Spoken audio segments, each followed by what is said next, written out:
Hi, this is a video for any band that wants to come in and rehearse. You'll need to obviously turn the power on at the back of the room, and for starters, come up to the side bleacher into the booth, and you'll see in the video booth here, down on the back wall in the corner, that is the plug that turns on the PA desk. So you'll see PA desk is on. You don't need to then do anything else with the PA desk unless someone has not loaded the scene, and in that case you will need to come in, press the scenes button, go to the live stream scene, hit load, hit confirm. That will load up the right scene. So the scene has been set up so that it works for probably 90% of bands. So back down on the floor, the stage rack lives down the side. I have stuck on the side the channel listing and where it all goes to, and then on the table you'll see are the 6 packs.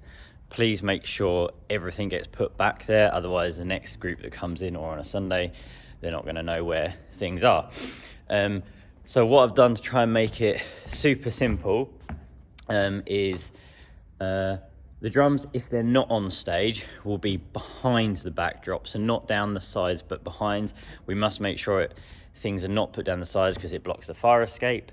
And then you've got your normal stage box down here for the drums. It's all labelled up the channel, but it's also labelled up what it plugs, what each channel is.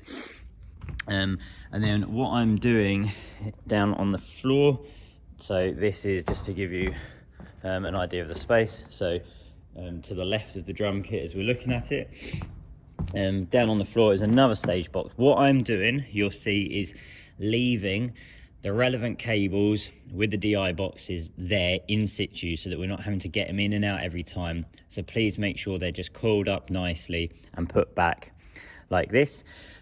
So we are using for the live stream mic on the snare, 2 mics on the snare, one on the top, one on the bottom. So there's an extra tom line here, so that should normally just be plugged in. But you'll see you got your acoustic, so acoustic cable, including jack cable, and a DI. The levels are set, gain is set, compressors are set, and a basic EQ is set. That's the same for all of these channels. So for a rehearsal, you can just obviously get on and go. It will need tweaking if you're gonna actually be the live band for that Sunday, but it's for your general rehearsal, it's good to go. Bass left and right, I know some people are starting to use more than just a mono bass guitar. So the channels are not stereo linked, so that they are ready to go if you just want to plug in your bass with the bass DI. But then there is also 2 cables there if you're using something in stereo. I have left over on the speaker next to the piano a couple of spare DI boxes, so if you are to be doing that and you need them, that is where they are ready. The Nord, again, is plugged in. I've left the DI here and I've just run the cable straight to the piano. So you'll see, just nice and neatly, straight in the back, so that again, we're limiting the amount of cable on stage. And then electric guitar left and right. Obviously, if you've got variation in your band, maybe you've got you haven't got an acoustic but you've got a second guitarist, obviously just use that acoustic channel, or if you need to use the bass channel or whatever, so that either way you've still got the cables down on the floor, you've still got the channels, you don't have to go like trying to sacrifice other channels in other places. And then for tracks and vocals, so this is on, just give you that idea, so this is on the side. Down here we've got our tracks, left and right, click, whisper inputs. So again, if you're using a tracks rig, you can just plug straight into it. I've left 3 cables. If you don't and you need to plug in a just 2/4 inch to a headphone jack, then again, DI boxes are there and ready. Just an SM58 for a whisper. Again, it's on a 5 meter cable.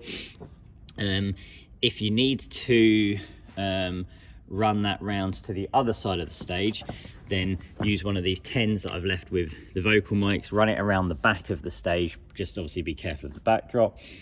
And then another 4 cables with 4 mics for vocalists. I've left these as 10-meter cables rather than 5, mainly so that if you need to run them to more the front of the stage, there is enough, and there's enough sort of slack there.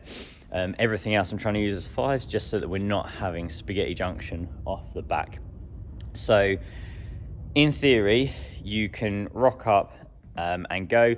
If like you're mixing for like Lou and Nath, and Nath is using a kick down by his piano, rather than remapping all of these or whatever, just use the actual kick channel and plug it in. That way the next person that comes to use it, they're not having to relabel, remove, repatch or anything like that. We're just using the channels as they are. There are going to be some exceptions to that. So some of the guys use an SPD. So obviously you're going to need to figure out what you're sacrificing in its place. So they might be running an SPD and not tracks, so just plug it in the tracks channel. Or you might only have 2 vocals, so there are 4 vocal channels, so you could obviously use 2 of the vocal channels for it. So yeah, I don't need to teach you to suck eggs, just some helpful hints and tips.